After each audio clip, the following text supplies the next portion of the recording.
Estarei falando aqui sobre uma pergunta feita nesse canal a respeito do dom de línguas, citado no livro de Atos no dia do Pentecostes, onde as pessoas elas ouviam, né?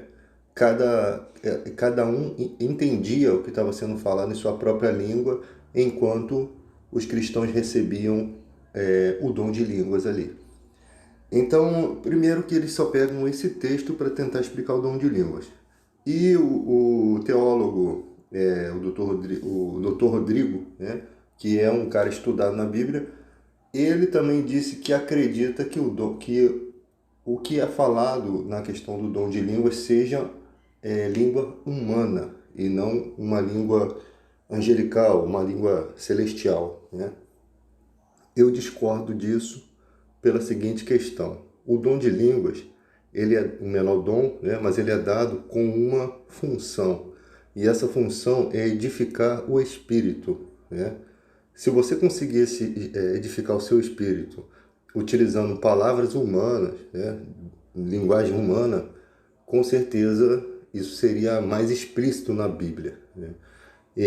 A Bíblia mesmo diz que nós não sabemos orar a Deus como convém e necessitamos do Espírito Santo, que usa de gemidos inexprimíveis, né, para poder fazer esse tipo de conexão e nos ajudar, porque não sabemos orar como convém.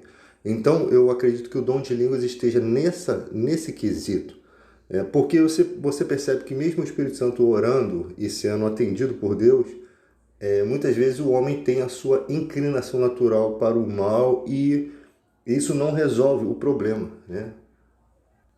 Então, o dom de línguas, no meu modo de ver, se você apaga o Espírito Santo, se você se enfraquece o Espírito Santo da sua vida, né? Ele não vai deixar de interceder por você, não. Vai estar continuamente.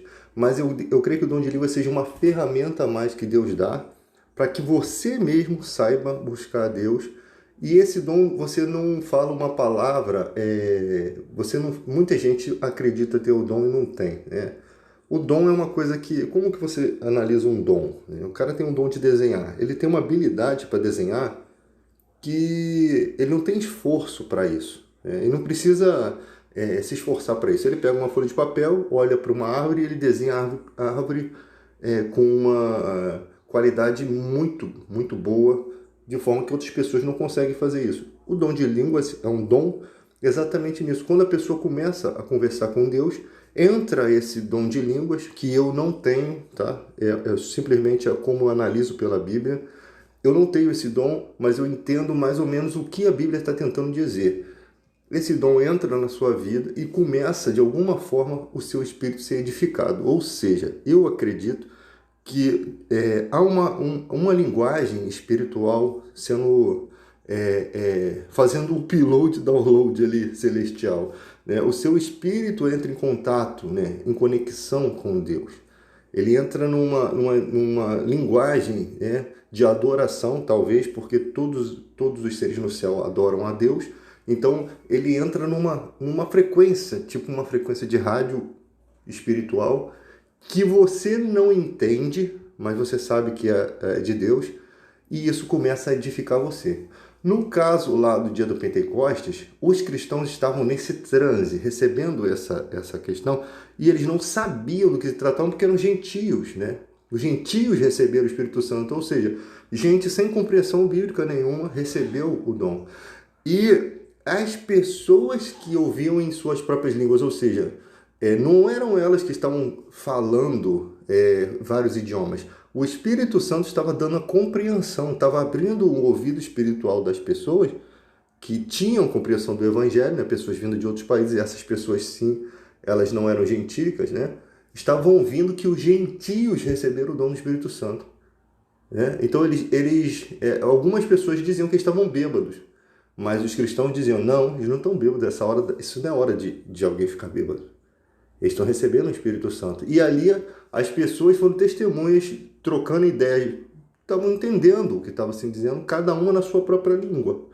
Então aquilo ali é um fato isolado. Você não pode pegar aquilo e dizer, são linguagens humanas. Não, não foram línguas humanas. Até porque aquelas pessoas, poderia sim o Espírito Santo fazer com que cada pessoa falasse uma língua humana. Eu creio que Deus tem esse poder, até porque Foi Deus que confundiu as línguas humanas, né? Lá na questão da Torre de Babel. Todos falavam a mesma língua. Foi Deus que fez toda essa separação, né?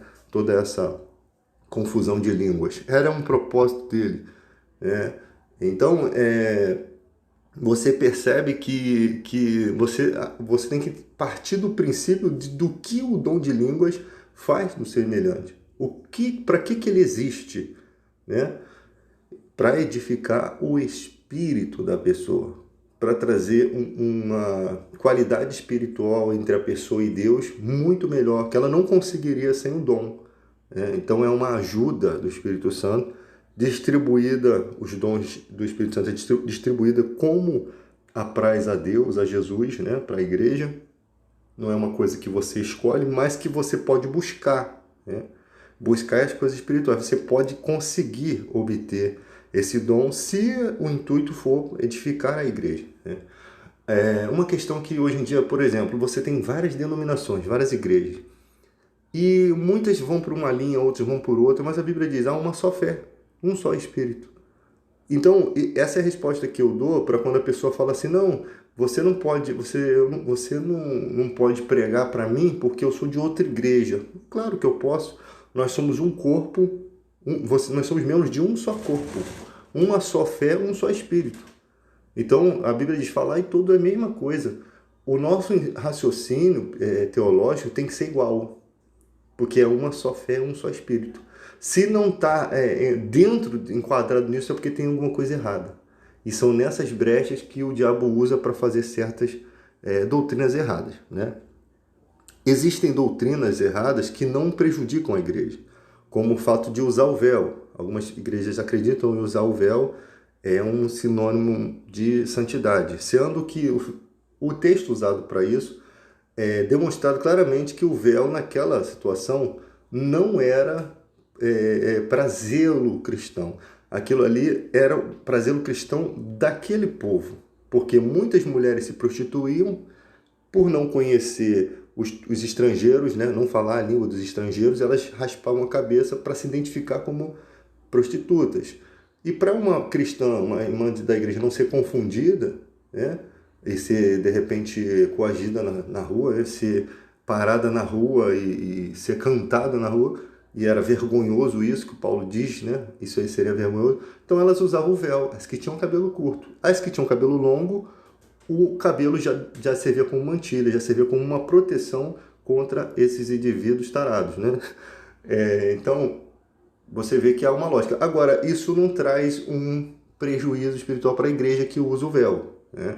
Salvo se elas começarem a dizer que as que não usam o véu vão para o inferno. Aí a questão já se torna uma questão muito chata. Ou se a igreja deixar de conviver com a outra porque a outra não usa o véu, né? Porque é um costume de uma, mas somos uma só fé, um só Espírito. As denominações que nos dividem, aí por isso, por estarmos divididos, né? E passa-se uma galera, né, um grupo de cristãos a aprender nada, né, porque vai para uma igreja que não se ensina nada a não ser dar dinheiro para pastor, enriquecer a igreja, mudam o Antigo Testamento, usam nesse sentido. Agora, gostei de uma explicação do Dr. Rodrigo sobre o fato de, no momento lá da crucificação, Jesus dizia, né? Hoje mesmo estarás comigo no paraíso, né? Ali é explicado uma coisa interessante. Hoje mesmo estarás no paraíso, né? Não queria dizer que naquele momento aquele homem estaria no paraíso com Jesus, mas que ele herdou aquela promessa para quando fosse estabelecido o reino de Deus, o reino de Cristo, aquele homem seria salvo, né? Então ele não estaria entrando no paraíso naquele momento, e isso ele explica por conta de vírgulas, né, que foram colocadas no texto, sendo que no original da época, pré-histórico, não tinha essa vírgula. Então é uma parada interessante que não tira o mérito, né? Mas algumas questões que os cristãos eles pensam assim, por exemplo, eu morri hoje, eu vou ficar apagado da vida espiritual até o dia em que tudo for estabelecido, que o mundo acabar daqui a milênios e milênios, ou daqui a séculos, né, ou décadas. pense que o tempo, para quem está morto, não existe, né? Você não sente o tempo. Você dorme 8, 10 horas por noite, quando você acorda parece que você piscou. Não tem a sensação de que você dormiu esse tempo todo. E imagina para quem está morto, porque quando você está dormindo, o seu organismo está trabalhando, você está respirando, você acorda às vezes durante a noite, e você não tem essa sensação. Agora imagina quem está morto, né? Agora, uma questão é a seguinte, tem duas questões na situação. A transfiguração, onde aparece dois elementos, duas pessoas do Antigo Testamento que não se conheceram em vida, né? Mas que estavam aparentemente conversando na transfiguração. O porquê Jesus ele demonstra a transfiguração, sabendo que os discípulos iam narrar isso para a gente. E o fato de Jesus ter falado para os saduceus, que não acreditavam na ressurreição. Que Deus é Deus de Abraão, de Isaac e Jacó. E Deus não poderia ser Deus de morto, né? Então, a questão que Jesus abordou é o seguinte: se Deus é Deus de Abraão, Isaac e Jacó, e Deus não é Deus de morto, como que vocês não acreditam na ressurreição? Se Abraão, Isaac e Jacó estão mortos. Entende? Então, essa questão é interessante porque mostra que Deus é Deus de vivo, consequentemente, eles estão vivos, sabe? Então, não tem como você amparar isso e dizer, no momento aqui, o Abraão, Isaac e Jacó estão lá no céu capinando, conversando, mas eles estão vivos, de alguma forma, podem. Por que eles não podem estar lá no céu vivos, fazendo alguma coisa, né? Conhecendo algumas coisas, sabe? Eu não digo... E se talvez Deus dá a essa vida espiritual a alguns e outros não? Nós não sabemos, né? O fato também daquela divisão no céu, de quem vai sentar à direita ou à esquerda de Jesus. Tem uma promessa de quem vai estar ali, né? Daquela petição de uma mãe, né? Que pede pelos irmãos discípulos que um se assente à direita e outro à esquerda. Jesus, esse acontecimento, é lógico que tudo na permissão de Deus, ele existe para Jesus dar uma resposta, né? Cabe a Deus escolher aquilo ali. Eu acho que quando a pessoa nasce, ela já se enquadra, Deus já faz tudo para que ela se enquadre naquilo, né? Para ela ocupar aquela posição. Por isso, talvez Paulo sofreu tanto durante a sua vida cristã, para que ele pudesse ocupar o local destinado a ele no céu, né? Então parece que já há planos sobre a vida de uma pessoa e simplesmente ela precisa ter o gabarito para estar naqueles planos. Foi como o de Jesus, para ser Rei dos Reis, Senhor dos Senhores, ele passou por tudo isso, né? Deus tinha um plano para colocar Jesus numa situação, mesmo ele sendo filho de Deus, unigênito e tal. Outra questão que ele abordou também é a questão a tradução de algumas pessoas creem que nós vamos morar em uma terra renovada, é o que no Apocalipse demonstra. E o Dr. Rodrigo ele fala sobre tudo ser céu, né? Todo o universo ser o céu. Só que uma questão que me veio aqui à memória, o universo vai ser destruído. Não só o planeta que a gente conhece, mas o universo, as estrelas vão cair do céu, né? Se isso for levado ao pé da letra, não for uma figura de linguagem, que não parece ser uma figura de linguagem, porque a própria Bíblia diz que o reino de Deus a terra está sendo tesourada para o fogo, né? Antes foi pelo dilúvio e agora está entesourada para o fogo. Então não parece ser esse sistema solar, né? Essa Via Láctea ou outras galáxias, aquilo que Deus escolheu para nós, tá? Porque eu sempre uso as qualificações do que tem de promessa para nós. Aquilo que o olho nunca viu, nunca passou pela mente humana, essas são as coisas que Deus reservou para nós. A questão de você ser corredeiro com Cristo, né? Jesus diz, vou para o meu Deus e vosso Deus, meu Deus e vosso Deus, meu Pai e vosso Pai. Ou seja, Jesus nos torna corredeiros com Ele, irmãos adotivos, participantes de uma promessa para reinar com Ele. Então é uma coisa meio que você precisa entender. Você está sendo colocado acima de muita gente na hierarquia celestial, até mesmo dos querubins, porque você está sendo algo no céu que não há, que no céu anjos e querubins não têm essa promessa. Até porque eles não estão passando por essa tribulação que nós passamos aqui na Terra, de ter que lutar contra a sua carne e lutar contra, e ainda fazer levar a mensagem de Cristo, não só com a boca, mas com a sua vida, até o fim de sua vida. Então, nós estamos numa caminhada aqui, né? Um conto ligeiro, mas que nesse percurso nós temos que nos enquadrar dentro dessa missão, né? O soldado de serviço não se envolve em negócio dessa vida, tem por objetivo satisfazer aquele que o arregimentou. Então nós estamos nessa caminhada da vida, né, em que nós temos que nos enquadrar com esse exército, fazer a nossa parte, né, para que a gente possa ter, não a salvação, porque a salvação é um dom gratuito de Deus, mas ela pode ser perdida se você andar no pecado.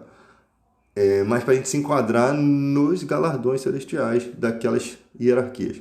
Uma outra questão que o doutor Rodrigo falou em outro tema foi a queda do diabo. Eu nunca tinha ouvido isso, mas parece ter alguma lógica, mas precisa ser estudado. Que a queda de Satanás não foi definitiva, ela foi gradativa. Ele foi caindo de posições, né? Ele compara isso com uma empresa, que você tem um funcionário que está roubando lá na gerência, e você bota ele como chefe de setor, e ele continua sendo rebelde, aí você vai rebaixando ele até você mandar ele embora. Eu achei essa comparação muito plausível, muito, muito legal, mas precisa de ter um aprofundamento nisso. Porque no momento que você tem que perceber uma coisa, o diabo o Lúcifer estava numa dimensão totalmente de santidade, um lugar onde todo mundo adora a Deus, né? Tudo que tem fôlego lá adora o Senhor e vive dentro de santidade, né? Nós não sabemos a que nível de erros os anjos têm, né? Rebeldia, não sei que tipo de erro que um anjo pode cometer, né? Que possa lhe tornar imperfeito, como alguns textos mostram que se encontra imperfeição e tem anjos de Deus, mas isso também precisa ser estudado. Mas que tipo de tolerância teria a santidade de Deus com a rebeldia de Lúcifer? Que tipo de tolerância?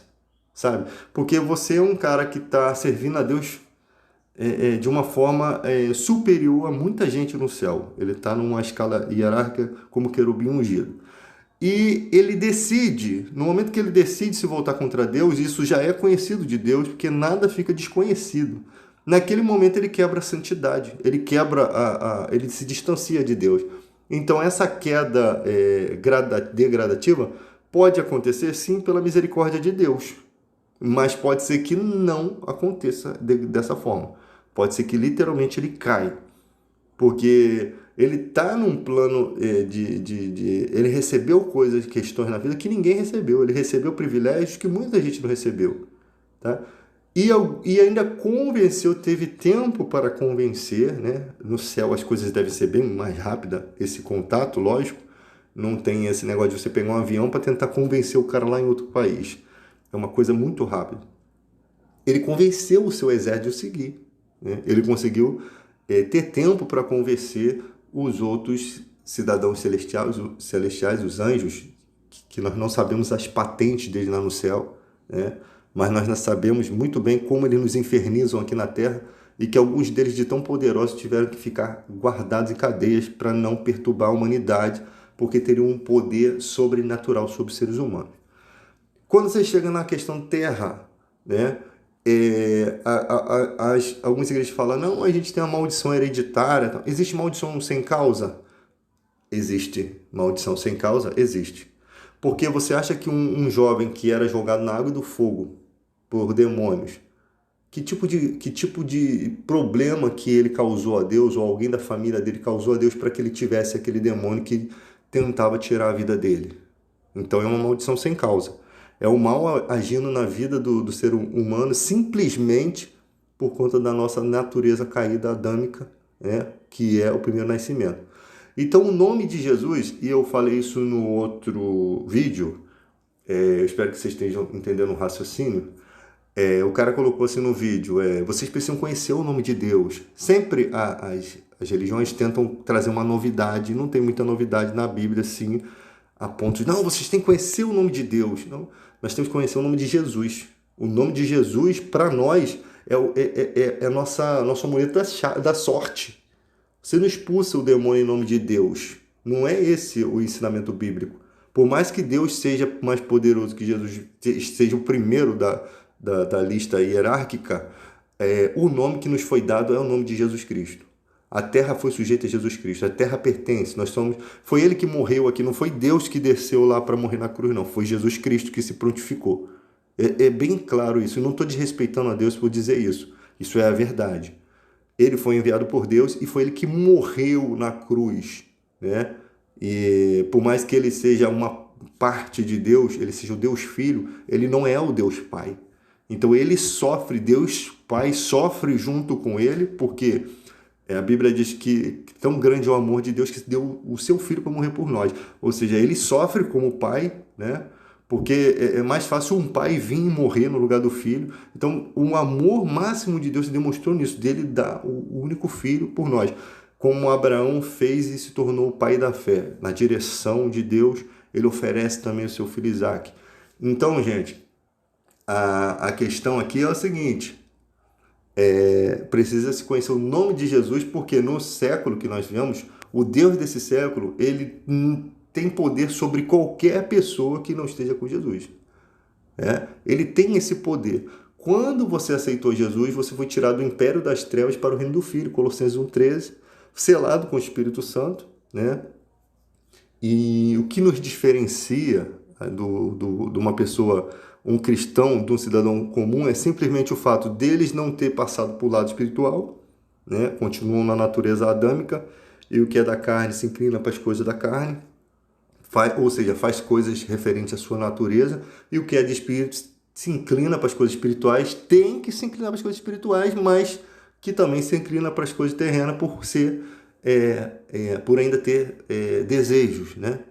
Então, gente, a questão toda é essa, o ensinamento do nome de Jesus. Quando você está dizendo, o nome de Deus, você precisa conhecer o nome de Deus, você está esquecendo o nome de Jesus. Simplesmente você está querendo mostrar uma coisa que a Bíblia não está mostrando. Você tem que saber que o nome dele é Jeová. Vai lá expulsar demônio em nome de Jeová que não vai sair. Não é esse o nome que foi nos dado. O nome que foi nos dado é Jesus Cristo, né? Eu nem sei se o nome de Jesus no céu era esse, tá? Só para você ter ideia. Porque o nome no céu não é como um nome terreno, né?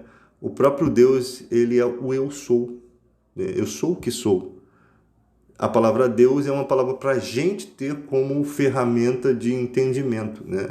Então o nome de Jesus, ele está acima de todo e qualquer nome. É isso que nós precisamos estudar, fazer o uso desse nome, né?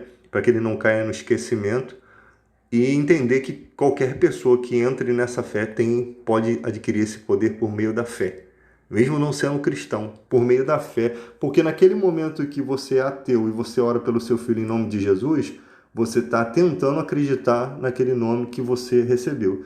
E Deus e Jesus pode se fazer presente para confirmar aquilo, te mostrando que realmente, de fato, o nome funciona, e isso mostra que ele está vivo, né? Isso traz a existência de Deus, de Jesus, mostrando que ele ressuscitou realmente e continua conduzindo o mundo, conduzindo a igreja. Ele continua trabalhando nesse mundo, tá? Deus trabalha até hoje e o Filho também. Então, gente, Deus é recompensador dos que o buscam. Eu creio que é uma grande recompensa você orar pelo seu filho e ser atendido por meio do nome de Jesus, né? Então, o ateu, ele não tem culpa de ser ateu, até porque Deus não ligou o interruptor da fé no coração dele. Nós todos cristãos fomos ateus, não acreditávamos em lufas, nada do que a gente acredita hoje, e Deus simplesmente nos ligou, ou seja, nos revelou, e agora que é por meio de nós, por meio da pregação da palavra, revelar também isso às outras pessoas, né? É lógico que as pessoas têm direito de dizer não quero. As pessoas têm o direito. O prejuízo espiritual é muito grande. As coisas boas que elas estão perdendo é muito grande. São muitas coisas boas que elas podem aprender, né? E só quem está no prejuízo é ela. Então a consequência também é dela. A decisão é dela, a consequência é dela, né? Como Jesus disse certa vez para os fariseus: se vocês não acreditarem que eu sou, né? Ou seja, que eu sou Deus, que eu sou o que sou, que ele estava se mostrando sua deidade também, como Deus, morrereis em vossos pecados. Quantas pessoas aí o pecado dominou de uma forma tão terrível que a humanidade não perdoou, né? Foi dizimada, a humanidade não perdoou. Então elas poderiam vencer esse pecado, vencer isso se tornando nova criatura. Elas poderiam se ter uma realidade de vida totalmente diferente, mais saudável, mais feliz, se elas tivessem aceitado Jesus Cristo. Muita gente que está debaixo do pó hoje estaria viva se tivesse conhecimento da palavra de Deus, né? Então, e os que têm o conhecimento e morreram com Cristo, morreram no lucro, porque vão herdar a eternidade. Agora, os que não tomaram prejuízo. Então, todos esses ensinamentos, né? Esses ensinamentos bíblicos despertam o ateu, né, para as respostas. As pessoas estão procurando respostas sábias, né? E como Jesus falou, minhas ovelhas ouvem minha voz. Elas não vão ouvir a voz de outro. Quando você prega uma meia-verdade, e os ateus também são inteligentes, né, gente? Eles conseguem com a palavra te mostrar que aquilo não está legal, não está batendo com as escrituras. Mas quando você prega a verdade, não tem como argumentar. A palavra de Deus é um prego bem fixado, ela não tem como argumentar, você não tem como argumentar aquilo, né? Então, galera, fica aí esse ensinamento. Só que contradizendo aqui a questão, eu achei que você não pode pegar um texto bíblico, como na questão do Pentecoste, e tentar explicar o fato por um texto, que aí você vai trazer engano. Você tem que pegar o texto dali, o outro, quantos textos falam sobre o dom de línguas? Para que o dom de línguas serve? É pelos frutos que se conhece a árvore, né? Então é pelo o que ele faz. Lembra lá dos frutos do Espírito Santo? Você vê que a carne tem obras e o Espírito Santo tem frutos. Paz, longanimidade, temperança, mansidão, isso é uma identificação do Espírito Santo. É como se fosse a fórmula química, a tabela periódica no ser humano, né? A tabela periódica funcionando no espírito do ser humano, de que o Espírito Santo reina ali, né? Então, quando a Bíblia faz uma alusão, paz, longanimidade, temperança, mansidão, são coisas que não existe lei para se buscar, né? Não existe lei, é a lei perfeita do amor ali. Então você vai buscando aquelas coisas, você está se enchendo do Espírito Santo. Você vai deixando de buscar aquilo, você vai entrando para as obras da carne. Então só existe obras da carne e frutos do Espírito Santo. Em qual lado você vive? Em qual questão você está? Nas gritarias, nas confusões? Ou você está na obra da carne ou nos frutos do Espírito? É essa a questão.